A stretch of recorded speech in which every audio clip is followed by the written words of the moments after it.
amigo vascaíno, a vida do torcedor do Vasco da Gama, a nossa vida aqui, ela não é nada fácil. Parece que quando tudo, enfim, vai começar a andar pro Vasco da Gama, do nada as coisas param, voltam para trás e o vascaíno fica novamente à deriva. Mais uma derrota, dessa vez por Botafogo, a segunda seguida no Campeonato Brasileiro, um balde de água fria. Libertadores ficando cada vez mais distante pelo Brasileirão, técnico Fernando Diniz assumindo a culpa pela derrota, falando sobre Tietê e até mesmo a possibilidade de hoje o Vasco da Gama ter o Tietê como titular da equipe por conta de uma dívida que o Diniz tem com ele.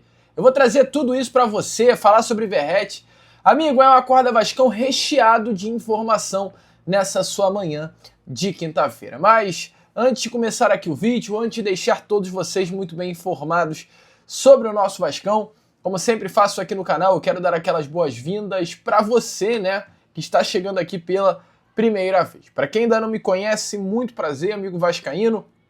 Eu sou o Lucas, você está no canal do Gigante Vasco e esse daqui é o canal do torcedor vascaíno. Para você que não sabe, eu tô aqui todos os dias, tá? 3 vezes por dia. Acorda Vascão, primeiro vídeo chegando sempre às 7 horas da manhã em ponto.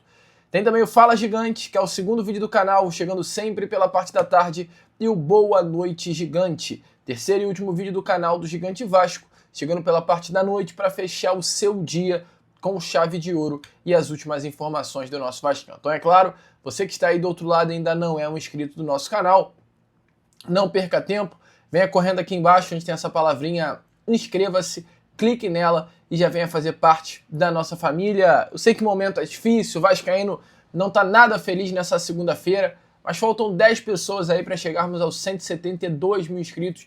Então se inscreva, você que curte, inclusive aqui o nosso canal já é um inscrito. O YouTube está dando uma segurada no nosso conteúdo, então é aquele momento que eu preciso de você. Se você gosta do canal do Gigante Vasco, deixe seu like. Nosso vídeo não está chegando a muitas pessoas aqui dentro do YouTube e eu conto com você nesse momento. Show? Vambora então, amigo vascaíno, sem muita enrolação, falar logo sobre o nosso Vascão. Quero começar aqui primeiramente com você, este Acorda Vascão, né, falando sobre a partida de ontem. Porque ontem, no estádio Newton Santos, às 19h30, 7h30 da noite, pela 32ª rodada do Brasileirão, o Vasco da Gama enfrentou a equipe do Botafogo e foi derrotado pelo placar de 3-0. Gols do Botafogo marcados por Alex Telles, Arthur e David Ricardo. A partida que terminou mesmo com o Vasco levando o primeiro gol ainda na primeira etapa, com o Cruz Maltino tendo apenas 50% da posse. E o que mais é surpreendente, finalizando 12 vezes, sendo que das 12, nenhuma foi no gol do goleiro do Botafogo. O Vasco não acertou um chute ao gol do Botafogo. O goleiro do Botafogo não caiu uma vez no chão para fazer uma defesa. E não me venha falar que isso é normal. A atuação do Vasco ontem contra o Botafogo não foi uma atuação normal. A atuação do Vasco da Gama ontem contra o Botafogo foi uma das piores do Vasco da Gama sob o comando técnico Fernando Diniz, e eu não tenho dúvidas. A pior do segundo turno do Vasco da Gama. Muito se fala sobre a partida contra o Palmeiras, sobre a partida contra o São Paulo, que aconteceu agora recentemente, mas esse jogo do Vasco da Gama ontem contra o Botafogo, o Vasco teve uma atuação pior do que teve contra o São Paulo e também uma atuação pior do que foi contra a equipe do Palmeiras. Mas pelo menos o técnico Fernando Diniz ontem reconheceu que o Vasco não foi bem e foi na entrevista coletiva falar sobre quem para ele foi o grande culpado pela derrota para o Botafogo. Se liga só. Bom, acho que o placar de 3-0 refletiu que foi o jogo. O Botafogo, tirando os minutos iniciais do jogo, que o Botafogo estava respeitando bastante, a gente estava com controle sem agredir muito, máximo até 10 minutos do jogo. Depois o Botafogo foi dominante, a gente marcou mal e jogou mal. Então o placar refletiu que foi o jogo e eu sou o grande responsável por isso, porque foi uma partida que a gente praticamente não teve chance de ganhar o jogo. Eles criaram mais do que a gente, eles finalizaram mais, acho que tiveram também mais posse, marcaram melhor, fizeram mais falta. na hora que era fazer falta. Então foi uma partida que, uma vitória meio inquestionável. Bom, amigo vascaíno, tá aí as palavras do técnico Fernando Diniz sobre a atuação vergonhosa do nosso Vascão. E agora, olhando para a tabela de classificação do Campeonato Brasileiro, ficou ainda mais difícil, né?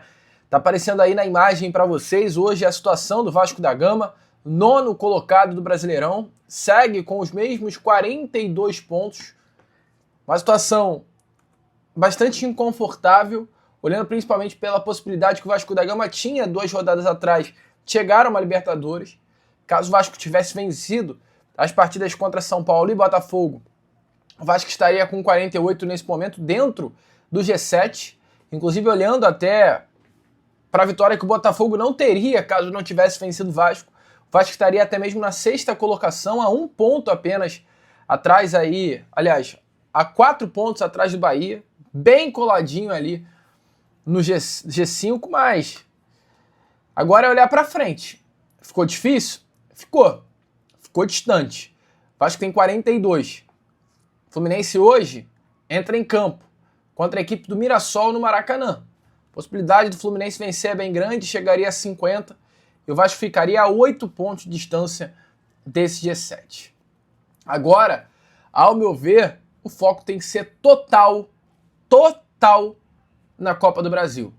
Até porque o Fluminense vencendo hoje, ainda restando mais 5 partidas, normalmente essa nota de corte é 56, acredito que essa nota de corte para o G7 vai ser ainda maior, e o Vasco chegar a uma pontuação maior do que 56 nesse Campeonato Brasileiro seria inclusive muito difícil. Então é focar na Copa do Brasil, é se preparar com os jogos que ainda restam de Campeonato Brasileiro. O Vasco ainda terá mais 6 partidas pela frente, é utilizar esses 6 jogos como preparação e montar esse exército, né, para essa grande guerra contra o Fluminense no dia 11 de dezembro. O técnico Fernando Diniz, inclusive, foi perguntado ontem exatamente sobre essa questão da Libertadores. Qual é a situação? Se o Vasco está distante, não está? Tem chance, não tem? Ele respondeu da seguinte forma. Quando tiver chance, a gente tem que tentar buscar a vaga na Libertadores. Esses 2 jogos a gente tinha, para mim, jogo em casa, vencer, e aqui a gente... E hoje, né, o jogo do São Paulo foi um jogo diferente de hoje. O jogo do São Paulo a gente jogou bem, a maior parte do jogo, a gente não jogou bem praticamente em nenhum momento do jogo. São derrotas muito distintas. Mas em termos de resultado, era muito importante ter vencido o São Paulo, estamos jogando na nossa casa, e hoje a gente teria a chance de vencer também. Mas a gente não jogou bem, não mereceu vencer.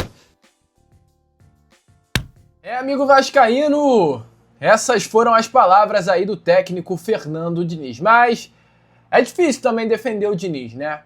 Após a atuação do Vasco da Gama ontem, é claro, a gente vai criticar o elenco, mas o técnico Fernando Diniz também tem que ser criticado. É o que eu digo sobre o Fernando Diniz, é o tal do trabalho 8 ou 80. O Diniz é um técnico que não entrega nada pela metade, literalmente é assim. Ou o Diniz vai entregar um futebol de muita qualidade, ou o Diniz vai entregar um futebol que pode ser considerado o melhor do futebol brasileiro, ou o técnico Fernando Diniz vai entregar um futebol de nível de pelada. Um futebol ruim, um futebol limitado, um futebol que chega a arder os olhos. E assim foi.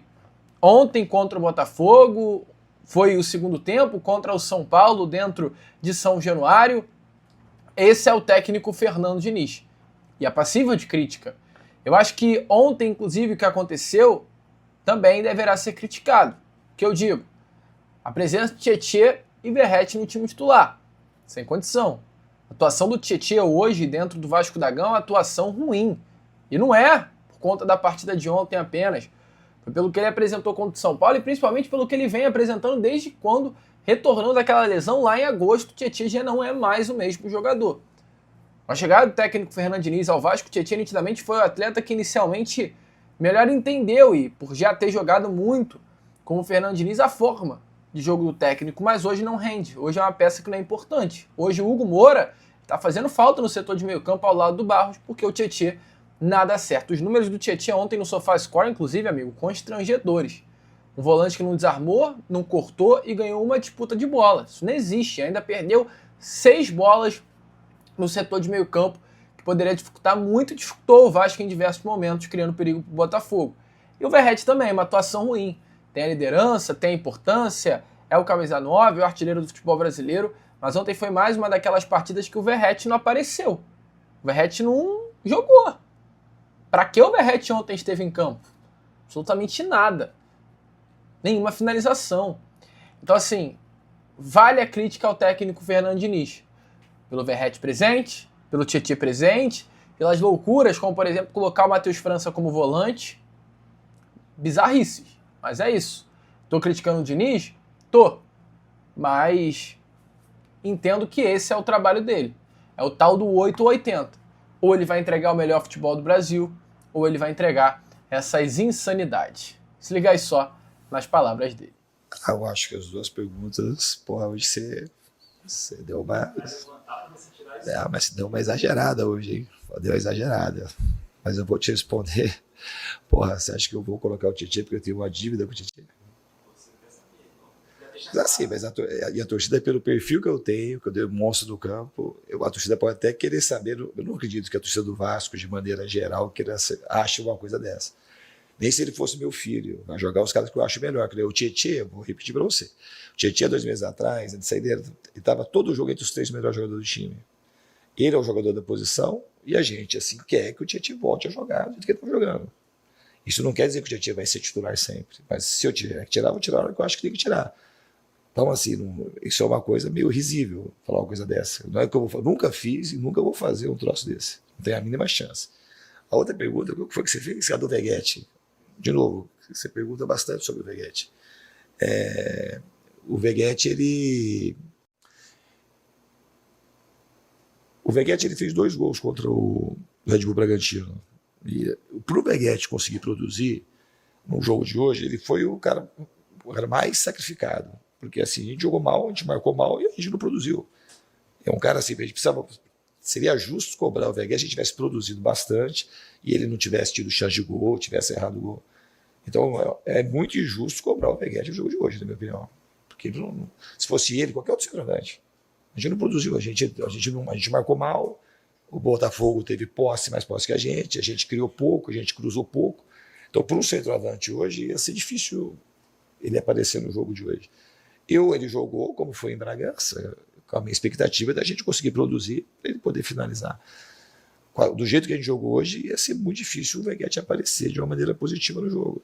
Bem como um camisa 9, que é a principal característica ofensiva, é um jogador de duelo, um jogador que faz gol, um jogador que ganha bola na cabeça e que precisa de bolas bem cruzadas na área para ele poder aparecer mais no jogo. Amigo vascaíno, completamente surreal, é difícil de acreditar. É só aceitar e torcer para que domingo, sábado, né, contra a equipe do Juventude, a gente veja o Fernando Diniz modo Prime, o Fernando Diniz modo 80 e não 8. Show? Bom, amigo, vamos que vamos. Esse foi aquele nosso Acorda Vascão, primeiro vídeo dessa quinta-feira. Já eu tô de volta com aquele Fala Gigante, contando muito com a presença e o apoio de todos vocês. Vamos que vamos. Curta, compartilhe, se inscreva, ajude aí o nosso crescimento. E como eu sempre falo aqui no canal do Gigante Vasco, é claro, saudações vascaínas.